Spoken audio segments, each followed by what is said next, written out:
1절 한 구절 믿음으로 보겠습니다. 사무엘의 이치를 아는 자. 자, 전도서 8장 1절 말씀 앞을 보고 시작. 누가 지혜와 같으며 누가 사무엘의 이치를 아는 자이냐? 사람의 지혜는 그 얼굴에 광채가 나게 하나니 그의 얼굴에 사나운 것이 변하느니라. 한 번 더 시작.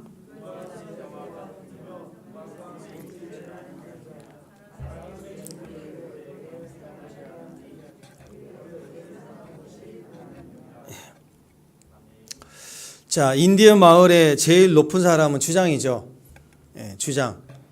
그런데 주장보다 더 높은 사람은 고추장.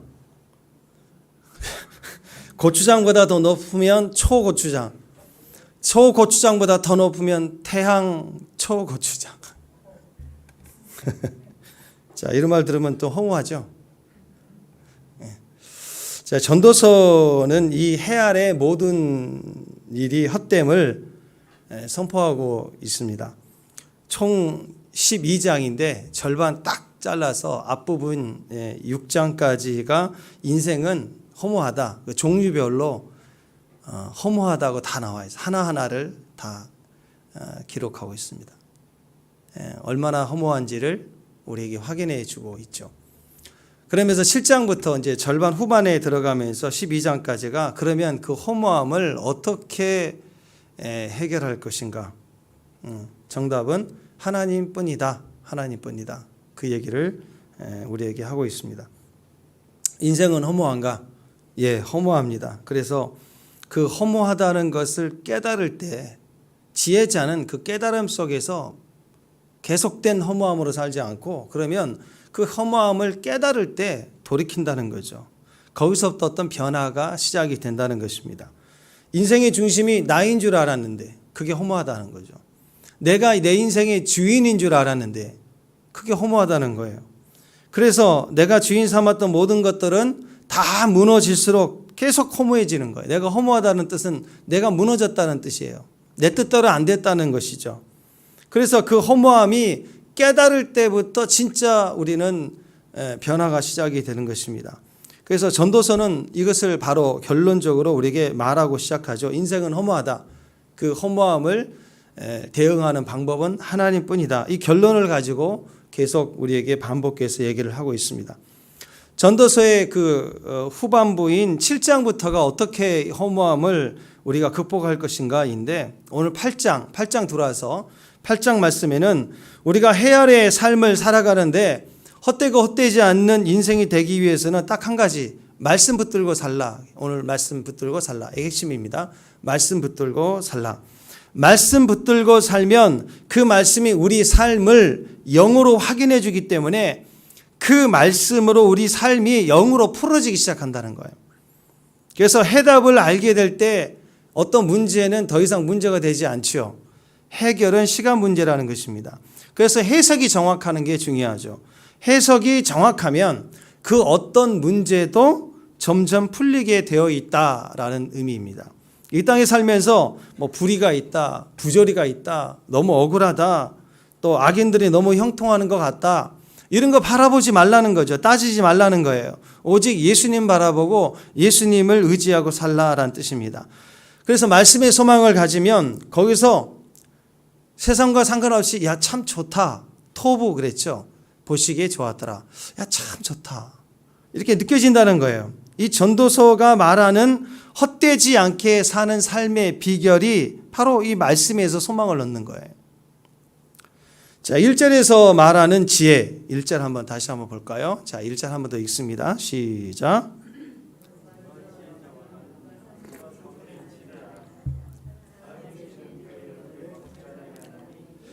그의 얼굴에 사나운 것이 변하느니라. 자, 여기서 말하는 지혜, 전도사가 말하고 있는 지혜가 뭐냐? 지혜는 사물의 이치를, 잘 들으세요. 사물의 이치를 모르는 거예요. 누가 사물의 이치를 알겠느냐?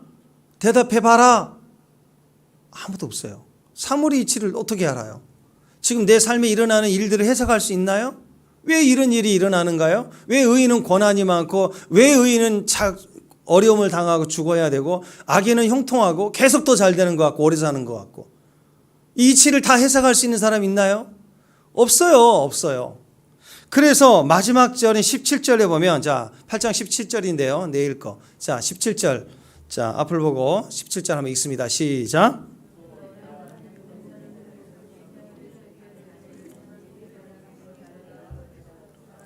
사람이 아무리 애써 알아보려고 할지라도 능히 알지 못하나니 비록 지혜자가 아노라 할지라도 능히 알아내지 못하리라. 이 땅에 누구도 알지 못한다라는 거예요.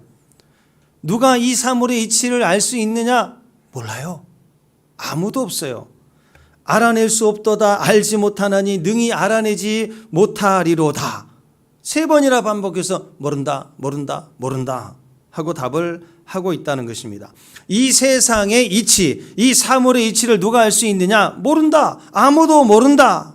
무슨 뜻입니까? 인간은 아무리 연구하고 노력해도 이 세상 이치를 모른다는 거예요. 그러니까 우리가 항상 얘기하잖아요. 뭐 알고 가니? 믿고 가지. 신앙생활은 알고 가는 게 아니에요. 믿고 가는 거예요.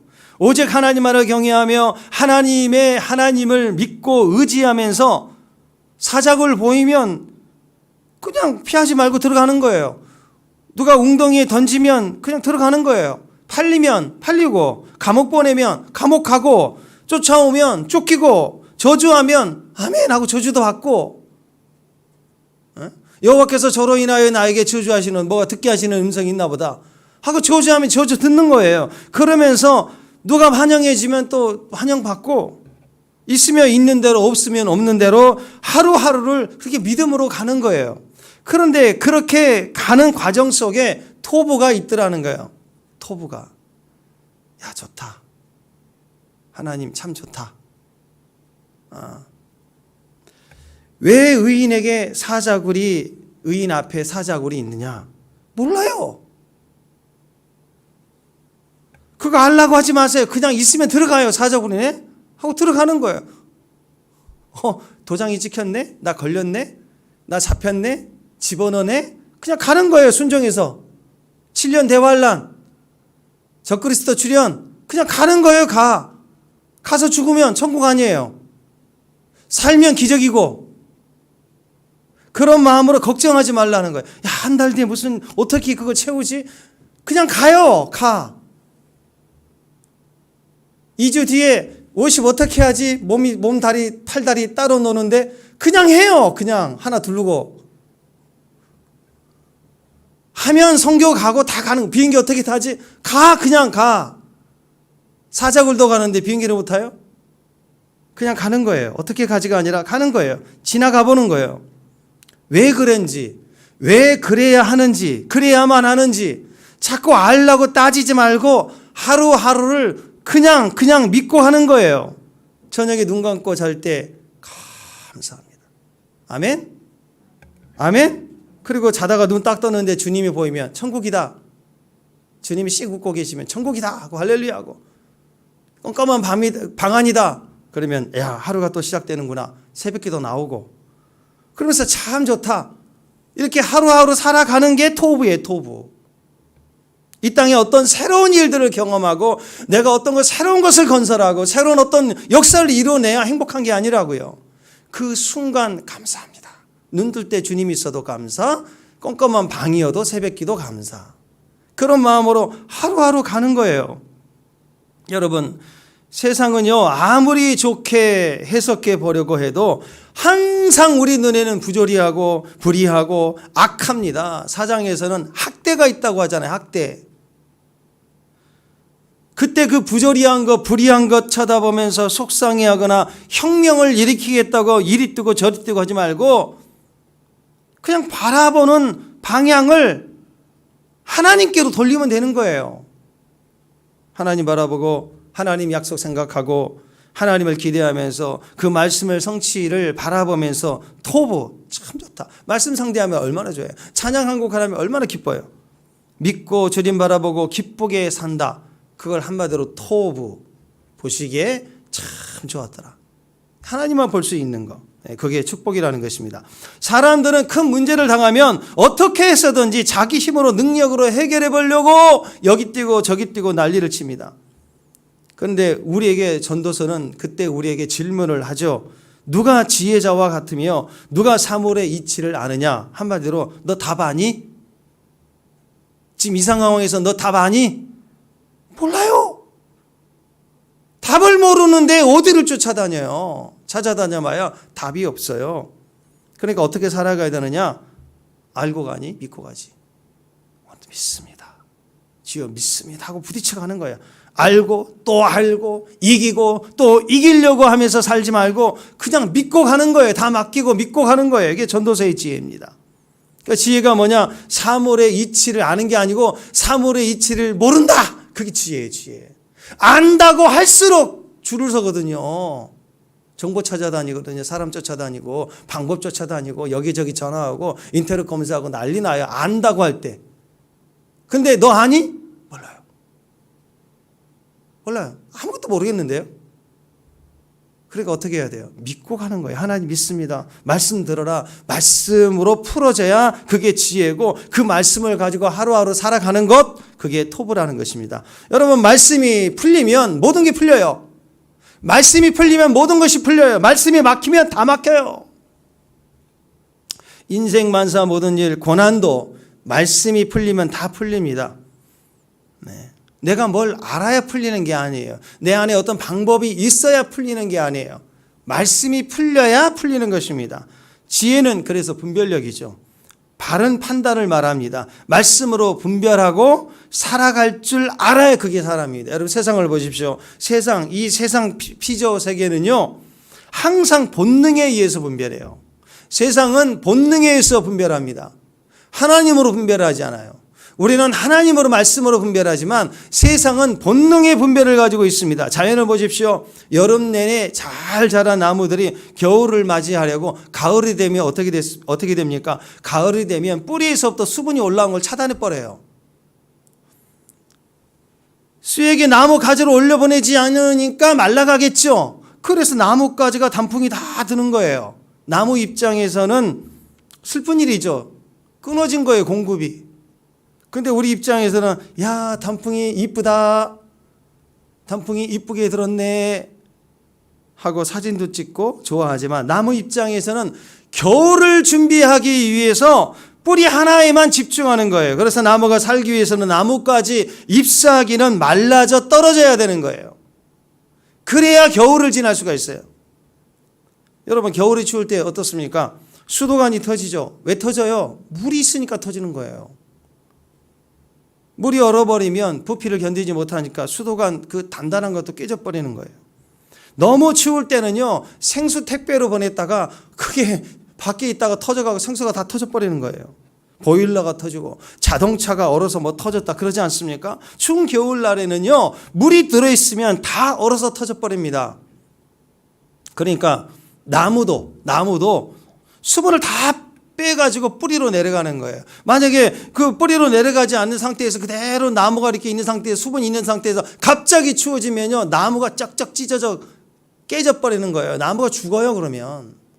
그래서 뿌리로 싹 다 내려가고 수분을 빼버리는 거예요. 얼어도 터지지 않게. 얼마나 지혜로워요. 근데 그것은 나무가 알아서가 아니라 본능이에요. 나무는 본능에 의해서 분별을 하고 자연의 분별력을 가지고 사는 거예요. 겨울을 보내야 되는 나무들은 그렇게 바싹 말라져야 그게 사는 길입니다. 연어도 자기가 태어난 곳으로 돌아와서 알을 낳고 죽죠. 철새들도 철을 따라서 대륙을 이동해 가면서 살아갑니다. 누가 가르쳐 준 게 아니에요. 학습받고 교육받는 게 아니에요. 그냥 본능의 지혜를 따라 사는 거예요. 그런데 인간에게는 그런 본능의 지혜가 있습니까? 없어요. 쥐만도 못해요. 쥐하고 같이 배를 타고 가다가 그 배가 파산 직전이잖아요. 난파될 조짐이 보이면 쥐는 먼저 밖으로 빠져나가요. 여러분, 여름에 폭우가 갑자기 쏟아지려고 하면 흰 불나방은요, 잎사귀에 있다가 나무 밑동으로 들어간대요. 밀려서 안 내려가려고. 또 반대로 개미는 비가 많이 올 것 같다 그러면 나무로 올라온대요. 왜? 땅에 다 젖어서 집이 홍수나니까. 미리 안다는 거예요. 미리. 이게 하나님이 그들에게 준 본능의 지혜입니다. 본능적 지혜. 지진이나 쓰나미가 몰려오기 전에 세계적인 유명한 자연 그런 그 국립공원에 있는 그 야생 동물들 보십시오. 보고가 많이 되잖아요. 동물들 갑자기 이상 반응을 보여요. 그리고 막 뭉쳐가지고 다른 방향으로 막 이동해 가는 거예요. 왜 그런 현상들이 일어나느냐? 짐승들은 알아요. 본능적 지혜가 있어서 재해를 준비하고 예비한다는 거예요. 하나님은 그들에게 본능적 지혜를 주신 겁니다. 그들이 살아가는 지혜는 본능을 의지하는 지혜예요. 그런데 인간의 지혜는 본능적 지혜가 아닙니다. 인간에게는 그런 자연적 지혜가 없어요. 인간은 본능적 분별력이 없는 존재입니다. 그래서 인간은 자기 본능으로 살면 망하는 거예요. 짐승은 본능으로 사는 게 맞아요. 인간은 본능으로 살면 짐승만도 못한 사람이 되는 거예요. 짐승만도 못한 놈이 되는 거예요. 그때부터. 사람이 본능으로 사는 거 보세요. 사람이 본능으로 살면요, 그 몸뚱아리 가는 대로 살고 자기 감정 따라 살고 자기 하고 싶은 대로 본능 따라 막 해대면 그 사람 인생 어떻게 되겠어요? 말 그대로 짐승만도 못한 인생이 돼버리는 거예요. 짐승에게는 본능이 지혜입니다. 그러나 사람에게는 본능이 지혜가 아니에요. 말씀이 지혜예요. 그래서 어떤 상황에서나 누구와 대화하거나 또 감정이 올라와서 뭔가 분노가 표할 때 입 조심해야 돼요. 행동 조심해야 돼요. 본능이 말하는 대로 말하면 안 되는 거예요. 그때 하나님 말씀으로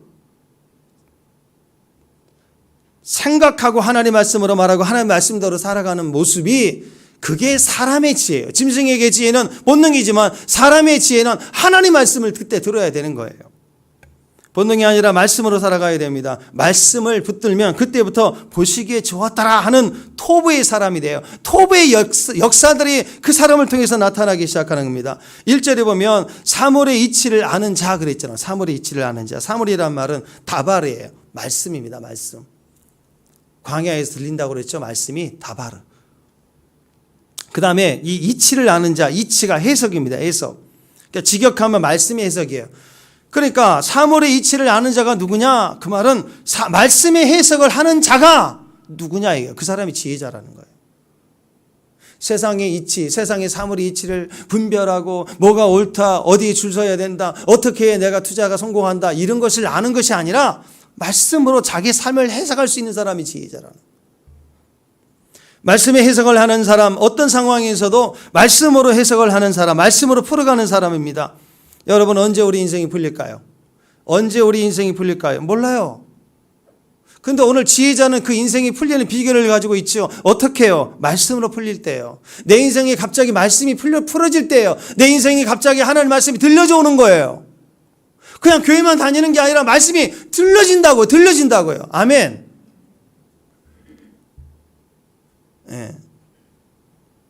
요즘 핸드폰 보시면 핸드폰 하나 있으면 카페 가가지고 앉아있어도 몇 시간씩 보내죠. 그죠? 카페가 앉아있어도 막 이것저것 막 검색하면서. 근데 핸드폰 가지고 카페에 앉아있는데 패스워드를 몰라. 내 핸드폰이 아니야. 패스워드를 몰라. 패턴을 몰라. 그러면 핸드폰을 가지고 있어도 아무것도 못해요. 기능을 사용할 수가 없어요. 아무것도 할 수가 없는 거예요. 우리 인생도 마찬가지입니다. 하나님의 말씀이 풀려야 돼요. 그래야 성경 말씀 하나가 내 삶을 바꿔놓고 교회 다니는 의미가 내 삶에 있는 거예요. 하나님 말씀이 들리지 않고 하나님 말씀이 내 안에서 살아 움직여서 말씀이 내 삶을 풀어내지 못하면, 말씀이 들려지지 않으면 성경을 있어도 성경책이고 교회에 다녀도 그냥 몸만 왔다 갔다 하는 거예요. 말씀이 풀려야 성경 말씀이 내 생명의 말씀이 되고 하나님 말씀이 내 삶을 견인해 갑니다. 구원까지, 영원한 생명까지 우리를 견인해 갈 수 있다는 것입니다. 말씀이 풀어진 사람은 성경 읽고 묵상하면 참 좋다예요. 시편 9절 한 구절, 한 단어 때문에 말씀이 칵 박혀서 야, 참 좋다, 기쁘다. 이게 된다고요. 근데 말씀이 풀리지 않는 사람은 그냥 책 한 권입니다. 그냥 두꺼운 책 한 권. 우리 집에 제일 두꺼운 책. 그냥 책이에요, 책. 아무 유익도 없습니다. 답답합니다. 이해가 되지 않습니다. 무겁기만 합니다. 그런데 풀리기 시작하면 성경에는 모든 말씀 구절이 내 삶을 다 뒤집어 놓기 시작하고 내게 힘이 되고 지혜가 되고 능력이 되는 거예요. 이게 토부입니다. 사물의 이치를 아는 거. 말씀을 알 때, 들려져 올 때, 그 말씀의 해석들을 내가 이해하게 될 때, 이제 그 말씀을 가지고 안경을 쓰고 세상을 보는 것처럼 말씀을 가지고 내 삶의 환경, 일어난 일들을 해석할 수가 있는 거예요. 여러분 잘 아시는 그 모래 위의 발자국이란 예화 아시죠? 예. 고난도 해석이 되니까 우리 안에 축복이 되는 거 아니겠어요? 고난이 왜 고난이에요? 고난이 해석이 되지 않으니까 고난인 거예요. 모래 위의 발자국이라는 그 예화, 꿈에 주님과 함께 해변을 걷고 있는데 자신의 지난 날에 그 고난의 시간들이 막 비춰오는 거죠. 그때 보니까 막 힘들고 어려운데 뒤를 돌아보니까 발자국이 두 사람의 발자국이 있는 거예요. 하나는 내 발자국, 하나님은 주님의 발자국. 고난의 때에 나와 함께 동행해 주셨던 것이 너무 감사한 거예요. 그런데 갑자기 내 삶에 도저히 견딜 수 없는 그렇게 힘들고 어려운 일을 경험할 때 그때 갑자기 옆에 주님이 보이지 않는 거예요. 주님이 나를 내버려 두신 것 같은 거예요. 그래서 너무너무 불안해서 뒤로 돌아보니까 발자국이 내 발자국이 아니라 두 발자국이 한 사람 발자국만 있는 거예요.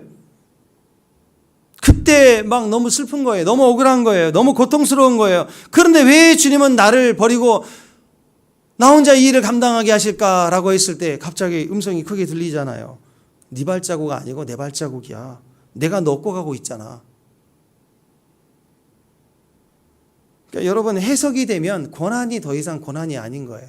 해석이 되지 않을 때 축복의 자리인데도 내가 고해하고 힘들고 고통스럽다는 것입니다. 네. 요셉은 하나님이 나를 먼저 보내신 것이다 라고 해석을 했어요. 자기 고난의 의미를 해석해 버렸어요. 그러니까 감사가 되고 기쁨이 되고 자기 형들 만나갖고 이야기해 주는 거예요. 형들은 나를 판 게 아니고 하나님이 나를 먼저 보내셨다고. 얼마나 기쁜 일이냐고. 해석이 되니까 당한 요셉은 기뻐서 얘기를 하는데 요셉의 형들은 그 얘기를 듣고도 해석이 안 돼요. 그러니까 요셉이 총리니까 나를 언제나 죽일 수 있을 거라고 불안하고 나중에 아버지 야곱이 죽자마자 벌벌 떨잖아. 이제 아버지 때문에 살려줬는데 나 죽일 거라고. 고난은 해석되면 자유를 줍니다. 해석이 되지 않기 때문에 고난인 거예요. 느부갓네살 왕이에요. 3년 사이에 온 중동 패권을 쥐어잡은 강력한 폭군이고 정복자입니다. 그런데 꿈 하나 해석 못하니까 꿈 한 방울 떨어뜨려 주니까 그 해석이 안 되니까 다 죽이겠다고 위기가 닥쳐왔습니다. 그때 다니엘이 그 고난을 해석해버리죠. 꿈을 해석해버리니까 다 살게 되는 거예요. 더 이상 위기가 되지 않았다라는 거예요. 욥을 보십시오. 삶의 극한 고난이 왔을 때 여전히 하나님을 믿고 의지하고 신뢰했습니다. 그러나 친구들이 와가지고 계속해서 말하기 시작하니까 친구들 말에 흔들리기 시작하는 거예요. 그런데 주님을 직접 대면하고 그분의 음성을 듣게 되니까 자기 고난이 드디어 진짜 해석이 되어버리는 거예요. 예, 여러분이 어떤 어려움을 경험할 때 힘들고 어려울 때 믿음으로 버텨나가는 걸 보면 참 기뻐요. 근데 여러분 믿음으로 버텨나갈 수 있지만 고난이 해석되지 않는 차원에서 믿음으로 버텨나가면 오래 못 가요. 언제 자유함이 오느냐? 믿음으로 보이는 그 내면의 깊은 곳에 그 고난이 완전히 해석이 되어버리면 그때부터 영적 자유함이 밀려오기 시작하는 거예요. 욥이 고난이 해석이 되니까 모든 원망이 사라지기 시작합니다. 그때부터 모든 것이 다시 원상 회복됩니다. 2배로 복을 받게 되죠. 언제 환경이 뒤집어지는 줄 아세요? 언제 우리가 구원을 받게 되는 줄 아세요? 언제 역사가 일어나는 줄 아세요? 말씀이 풀릴 때예요. 말씀이 풀릴 때. 말씀이 풀려야 해석이 되는 것이기 때문에 이스라엘의 모든 영적 거장들은 그 시대의 위기와 전쟁과 고난을 하나님으로 해석하니까 그 시대 속에 그 위기 속에 그들의 영적 거장의 삶을 살았던 거예요. 엠마오로 가는 두 제자 이야기 아시죠? 예수님이 십자가에 죽으시고 그분이 비참하게 돌아가시는 모습을 볼 때 이 두 제자는 너무나도 실망을 해서 눌려서 영적으로 눌린 거죠. 엠마오로 돌아가고 있습니다. 그들은 예수님의 십자가 고난에만 시선이 묶여 있은 거예요. 그러니까 고난의 해석이 안 되는 거예요. 그런데 길에서 만난 예수님이 말씀을 풀어주니까 예수님의 그 고난, 그 고난이 해석이 되니까 자기 부르심이 해석이 되는 거예요. 그러니까 사명을 가지고 다시 제자의 길을 돌아서게 되는 거 아니겠습니까? 길에서 우리에게 말씀하시고 우리에게 성경을 풀어주실 때 우리 속이 뜨겁지 아니하더냐? 토부예요, 토부. 나바. 막 부글부글 끓어오르는 것처럼, 이 거품이 끓어오르는 것처럼 말씀을 들을 때 내 안에서 막 뜨거움이 올라오는 거. 토부에 보시기에 좋아하더라. 하나님 말씀을 들을 때, 찬양할 때 폭발적으로 내 안에 끓어오르는 거, 토부에. 야, 주님의 높고 위대하심. 참 좋다. 전부가 다 토부인 거예요. 영적으로 우리 안에서 주님이 꿈틀꿈틀거리고 계시는 것입니다. 하나님은 지금도 우리에게 지혜를 주십니다. 그리고 그 지혜라고 하는 것은 말씀으로 우리를 풀어주시는 거예요. 하나님 우리를 말씀으로 해석되게 만드실 때 그때가 내 인생의 해뜰 날이에요. 아멘. 그때가 풀어질 때라고. 풀어질 때. 말씀이 풀릴 때 풀리는 거예요. 고난을 이해하려고 하지 마세요. 고난과 싸우려고 하지 마세요. 주님께 집중해서 주의 말씀을 듣고 그 말씀으로 내가 해석될 때 영적 자유함이 곧 그것이 우리의 역사의 시작인 것입니다. 내게 주신 말씀이 어느 날 갑자기 풀릴 때 가장 큰 축복이에요. 그래서 풀어진 그 말씀 한 절만으로도 세상을 다 풀어갈 수가 있는. 우리가 연말 되면 하나님 말씀을, 그 말씀의 검을 우리가 뽑잖아요. 그 말씀 가지고 그냥 보고 듣는 게 아니라 그 말씀을 계속해서 내 안에서 풀어지도록 기도해야 돼요. 그 말씀이 내 안에 들어와서 그 말씀이 내 안에 풀어지기 시작할 때 그 말씀이 내 삶의 검이 돼가지고 1년 내내 치고 나가는 거예요. 그 말씀 가지고. 오늘 1절 말씀 보면은요, 말씀이 풀린 사람들은 그 얼굴에 광채가 난대요. 그러니까 지금 얼굴이 안 좋은 사람들은 말씀이 안 풀린 사람들이에요. 할렐루야. 옆 사람 얼굴 보세요. 얼굴이 안 좋은가 좋은가 광채가 나는가. 갑자기 다 광채를 바라네. 예. 지금 얼굴이 안 좋은 사람들은요, 지금 얼굴이 안 좋은 사람들은 말씀이 안 풀린 사람들이에요. 자, 이렇게 한 번씩 얘기해야죠. 얼굴이 광채가 빛나는 것 같아요. 할렐루야. 예. 자, 아무리 지금 힘든 상황일지라도 내게 주신 말씀이 풀리면 얼굴에 광채가 납니다. 이제까지 얼굴에 사나웠던 것이 변했대요. 가다가 얼굴 보고 놀래. 자기 얼굴 보고 얼굴에 사나운 것이 있는데. 얼굴에 사나운 것이 변했다고 합니다. 어떻게 광채가 났다고 하는 거예요. 마음의 역사하는 말씀, 마음에 힘이 되는 말씀들을 말합니다. 어떤 사람들이 다 죽어간다고 해도 얼굴이 안 좋고 얼굴에 사나운 것이 있다고 해도 말씀 듣다가 갑자기 말씀이 풀리면요, 그 말씀으로 자기 상황이 해석되는 순간 당장 일어서게 되는 거예요. 당장 승리할 수 있게 되는 거예요. 아멘. 시편 107편 20절 말씀 읽습니다. 시작.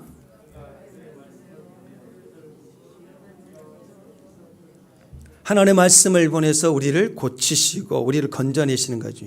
시편 147편 18절 말씀입니다. 시작. 그들을 녹이시고 바람을 불게 하신 즉 물이 흐른도다. 하나님의 말씀을 보내시면요, 녹습니다. 바람이 붑니다. 물이 흐르기 시작한다는 거예요. 아멘. 아모스 8장 11절 시작. 날이 이를지라 내가 기근을 땅에 보르니 땅에 양식이 없어 주림이 아니면 물이 없어 가람이 아니여 여호와의 말씀을 듣지 못한 기갈이라. 하나님의 말씀 듣지 못하니까 엄청나게 모든 것이 기갈되고 갈증하고 말라갔어요. 그런데 3절 보니까 시작. 너를 낮추시며 너를 줄이게 하시며 또 너를 알지 못하며 조상도 알지 못하던 만나를 내게 먹이신 것은 사람이 떡으로만 사는 게 아니요 여호와의 입에서 나오는 모든 말씀으로 사는지를 내가 알게 하려 하심이라. 하나님 말씀으로 살면요 다 살아요. 다 살아나요. 신명기 반드시 기억해야 될 말씀이에요. 여러분 잘 아시는 에브라함 링컨도요, 나이 40이면 자기 얼굴에 책임을 지라 그랬어요. 40전에 성형수술 하라는 소리가 아니죠. 예. 견자가 안 나와요. 하지 마세요. 예. 여러분 얼굴은 어떻습니까? 여러분 얼굴은 안녕하십니까? 지금 여러분의 얼굴에 광채가 날 줄 믿습니다. 아멘? 어떻게? 말씀만 풀리면 된다라는 거예요. 교회 다니면서 얼굴이 많이 바뀌었다라는 분들이 많습니다. 실제로 얼굴빛이, 피부빛이 약간 검었던 사람들이 막 환하게 밝아진 경우도 많아요. 얼굴에 사나운 것조차도 사라지고요, 부드럽고 우아하고 은혜스럽게 얼굴이 인상이 바뀐다는 거예요. 실제로 바뀌어요. 어떤 사람들은 마약하는 시간들 속에 1년 동안 얼굴 변화를 이렇게 인터넷에 사진 찍어놓은 거 보니까 그 예뻤던 사람이 얼굴이 완전히 취해져 버리더라고요. 마약을 하니까. 근데 하나님의 말씀을 믿기 시작하고 말씀이 풀어지기 시작하면 얼굴빛이 달라집니다. 실제로 얼굴이 광채가 나고 피부가 달라지고 실제로 달라지게 돼 있어요. 연단은 우리를 하나님의 사람들로 훈련시켜주는 과정으로 하나님 몰아가시는 거죠. 그래서 욥은 그 연단 후에는 내가 정금이 돼서 나온다라고 고백을 하고 있어요. 우리 연단을 받을수록 정금이 돼서 나와야 됩니다. 근데 어떤 사람은 연단에 고생을 하면서 고생을 할수록 얼굴이 더 심각해지고 영성이 심각해지고 성격이 심각해지고 점점 힘들어지는 걸 봐요. 어떤 차이가 있을까요? 같은 연단인데 해석이 되고 안 되고 차이예요. 남아공 최초 흑인 대통령이었던 넬슨 만델라, 너무너무 유명하지. 정치적으로 또 정신적으로도 또 영적으로도 위대한, 지금까지 가장 인기가 많고 존경받는 그런 지도자 아닙니까? 감옥에서 27년을 보냈어요. 그때 그 감옥에서 빨리 나가게 해달라고 하나님께 기도한 게 아니라 항상 그 기도할 때 감사 기도하고, 두 번째, 거칠어지지 않게 해주세요. 그 혹독한 억울한 그 감옥 생활 중에 하나님, 제가 거칠어지지 않게 해주세요. 고난과 핍박의 감옥살이 27년이었지만 넬슨 만델라 사진 보세요. 얼마나 얼굴이 기뻐서 이렇게 늘 웃고 있잖아요. 그는 말한 것은 다 실천했대요. 그래서 함부로 말하지 않았대요. 말한 것은 반드시 해야 되니까. 억울한 옥살이였지만 용서할 줄 알았고요. 보복하지 않기로 결정했고요. 그리고 그 기도의 제목대로 거칠지가 않았다는 거예요. 억울한 삶인데 왜 얼굴에 사나운 것이 없겠습니까? 누가 핍박하고 때리는데, 폭행을 당하는데 얼굴이 아프다고 인상이 써지지 않겠어요? 그런데도 그 얼굴에 사나운 것이 변화가 됐습니다. 기도가 기름져 있으니까, 미끈거리니까 얼굴에 거친 것이 없었다, 내면에 거친 것이 없었다는 것입니다. 이런 사람이 바로 사물의 이치를 아는 사람입니다. 말씀의 해석을 가진 사람들이에요. 자기 안에 말씀이 풀어져 있기 때문에 삶의 고난, 억울한 삶을 해석할 수 있었다는 거예요. 하나님 음성을 듣고 주야로 40주야로 임재 앞에 머물러 있었던 모세를 보세요. 주여 영광을 내게 보이소서 하고 그렇게 머물러 있었더니 임재의 영광 속에 들어가 버리니까 그 얼굴에, 실제로 모세 얼굴에 광채가 났습니다. 그 광채가 살짝 피부 물광 내듯이 반짝거리는 정도가 아니었어요. 사람들이 쳐다보지 못할 정도로 정말 태양을 바라보는 것처럼 강력한 빛이 나와서 수건으로 덮어 가려야 됐다라고 얘기를 했습니다. 여러분, 예배라는 것은 바로 나 자신을 끝장내는 거예요. 예배는 내가 죽는 거예요. 내가 재물이에요, 재물. 예배자가 예배 드리면 드릴수록 자기가 가지기에 자기의 거친 것, 자기의 자기다운 것 다 썩어지고 태워지고 없어지는 겁니다. 그래서 예배에 목숨을 걸면 걸수록 얼굴에 광채가 난다는 거죠.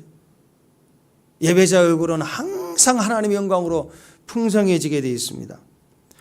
또 오늘 말씀에는 외모까지 바뀐대요. 할렐루야.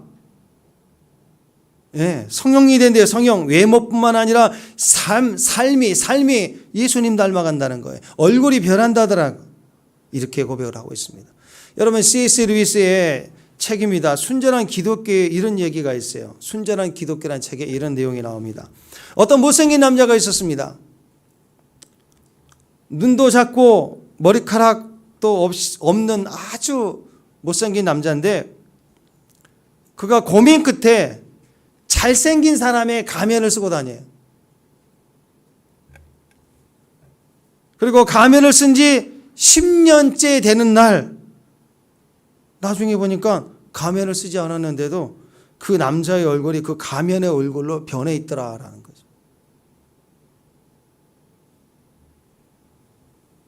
윌리엄 제이슨은요, 행복하기 때문에 웃는 것이 아니라 웃기 때문에 행복해진다라는 유명한 말을 했어요. 그렇다고 생각하면 그 생각대로 그 현실이 된다는 거예요. 내가 불행하다 하면 불행해지는 거예요. 잠언에서도 그 혀에 죽고 사는 그 혀에 권세 달렸다고 그래서 말한 대로 된다라는 거예요. 별로 친하지 않는 친구인데 한번 친한 척 하자. 우리는 뭐 윈윈해보자. 단합해보자. 하고 막 친한 척 하다 보니까 진짜 친해져요. 기쁘지 않은데 기쁜 척 하면 갑자기 막 진짜 기뻐요. 억지로 막 웃는데 자 웃기 시작해서 억지로 막 웃다 보니까 나중엔 진짜 막 웃음이 나오는 거예요.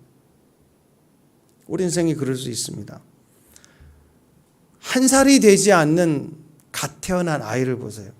알아듣지 못하죠.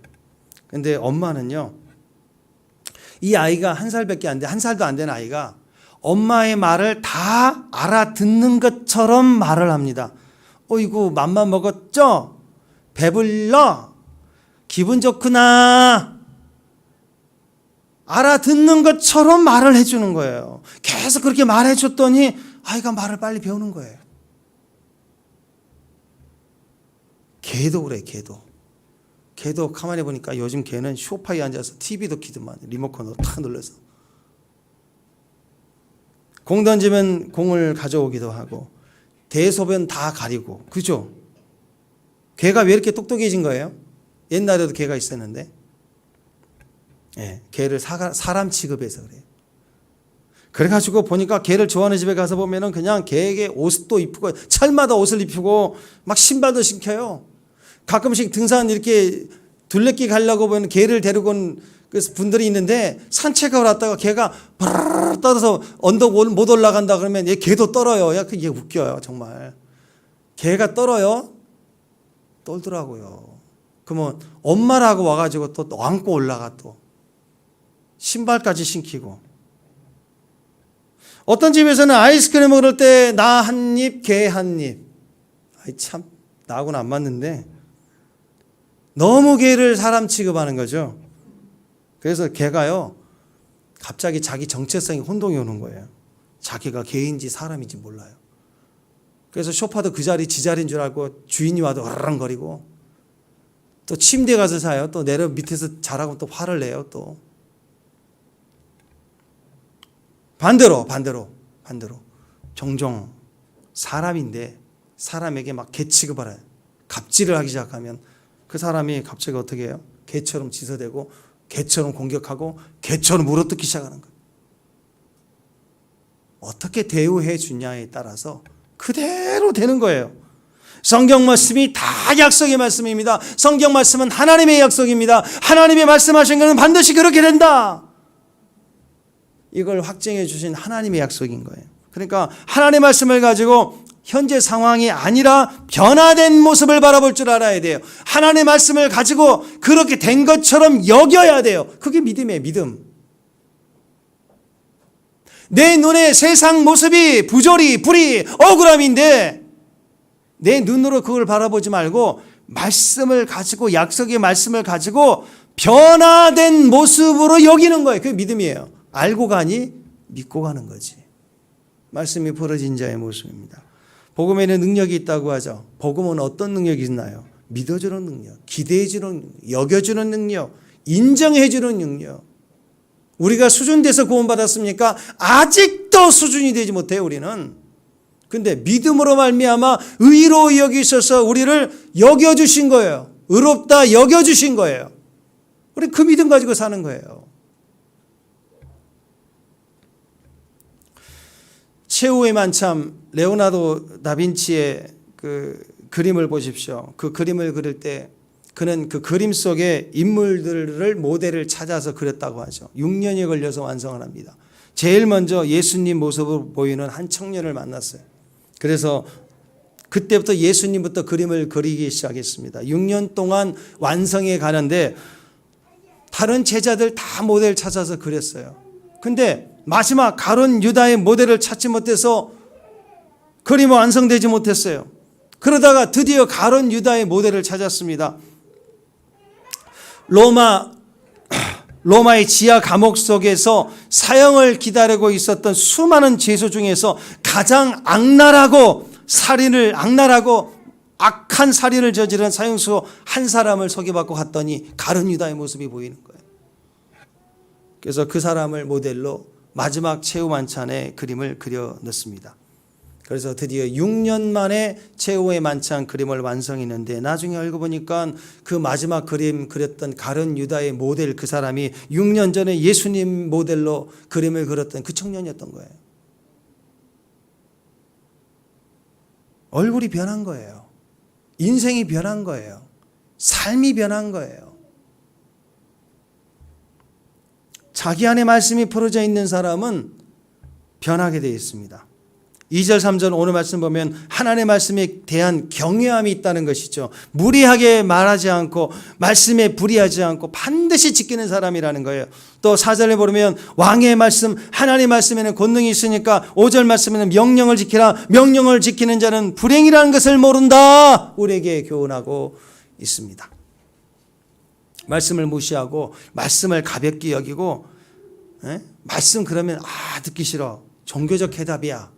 그러면서 자기 답 가지고 자기 답이 있어. 자기 답 가지고 나가기 시작하면 자기 생각 가지고 고집 피우기 시작하면 망해요. 예수님 모델 같은 사람의 얼굴이 6년만 지나면 가장 추악한 가룟 유다의 모습으로 바뀐다고요. 반대로 말씀이 풀어진 사람, 자기 안에 말씀이 지혜가 있는 사람, 말씀으로 풀어진 지식을 가지고 있는 사람들은 뒤집어집니다. 말씀과 내 삶의 그 걸음이 하나님으로 시작이 된다는 거예요. 이런 사람을 5절 지혜자다 이렇게 얘기해요. 지혜자. 자, 5절 한번 보세요. 5절. 자, 5절 시작.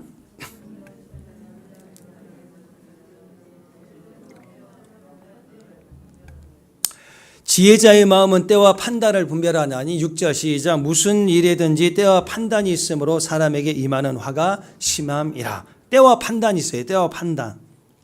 문자적으로는 때는 행동할 때를 말하는 거. 또 미시파트 판단이란 것은 방법이에요. 방법. 판결, 법, 방법인데요. 그러니까 지혜로운 사람은 말씀이 풀린 사람은 어떤 사람이냐? 왕의 명령을 따라 행동할 때를 알아요. 그리고 어떻게 해야 되는 방법도 아는 사람입니다. 그러니까 말씀이 풀리지 않는 사람은 때와 방법을 모르기 때문에 그냥 화를 크게 당할 수밖에 없는 거예요. 그래서 6절에 보면은 사람에게 임하는 화가 심함이라. 마지막 때 환난에 누구도 살아갈 수 없을 만큼 무시무시한 환난이 온다고 할지라도 하나님 말씀이 풀어져 있는 사람, 때와 방법을 아는 사람들은 그 과정 안에 주님께서 형통하게 하시는 거예요. 그래서 장래를 생각하면 두려울 수밖에 없어요. 때와 방법을 모르니까. 그러나 때와 방법을 아는 사람은 환난이든 사자굴이든 도망치는 자리든 쫓기는 자리든 걱정이 되지 않는 거예요. 자, 오늘 말씀 7절 8절 마지막 결론입니다. 자, 7절 시작. 사람이 장래일을 알지 못하느니 장래일을 가르칠 자가 누구냐. 8절 바람을 주장하며 바람을 움직이게 할 사람도 없고 죽는 날을 주장할 사람도 없으며 전쟁할 날을 모멸할 사람도 없으니 악이 그의 주민들을 건져낼 수 없다. 사람은 몰라요. 힘없어요. 알지 못해요. 알아도 능력이 없어요. 환난을 벗어날 수 없습니다. 장래일을 알 수가 없습니다. 그러니까 조금 안다고 하는 자기 지혜, 조금 안다는 그걸로 자기가 지혜롭다고 다 아는 척 허세 부리지 말라는 거예요. 사람이 자기 내일도 몰라요. 자기 장래일도 모르면서 아는 척 하는 거, 그걸 허세 아니에요, 허세? 허세는 자기 과시입니다. 다른 사람들로부터 인정받고 싶어서 아는 척, 있는 척, 쿨한 척 그렇게 하는 거예요. 사람들이 갈수록 이미지를 만들어내면서 허세 부리며 사는 이유가 뭐예요? 남들이 인정해주는 이미지 하나 가지고 내 안에 딱 붙여놓고 내가 그런 사람인 것처럼 사는 이유가 뭐예요?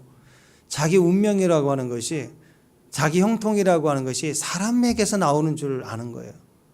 사람들에게 인기가 있어야 뭐 당선도 되고 뭐 사업도 되고 하니까 사람들에게 어떻게 해서든지 자기를 알리려고 자꾸 쇼를 해야 되죠. 근데 여러분, 허세를 부리고 살면 안 돼요. 그건 세상 해 아래에 있는 사람들의 모습입니다. 허세는 하나님이 결정하시고 하나님이 우리를 인도해 가신다고 하는 것을 믿지 않는 불신앙이에요. 하나님 믿는 사람은 있는 대로, 없으면 없는 대로 없는 중에서도 하나님 항상 계시니까 감사. 있으면 하나님이 주신 것이니까 하나님께 감사.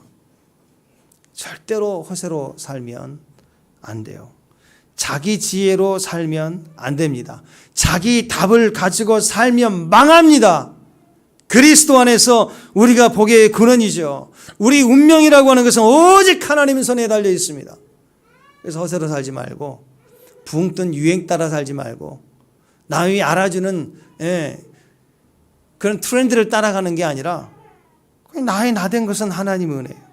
사람들이 뭐라고 하든 간에 하나님의 결정하심을 믿고 말씀을 붙잡고 말씀을 바라보고 말씀으로 그 상황을 해석하고 내 감정을 해석하고 아멘?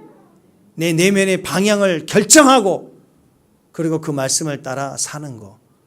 그게 오늘 전도서가 우리에게 주는 지혜의 모습입니다.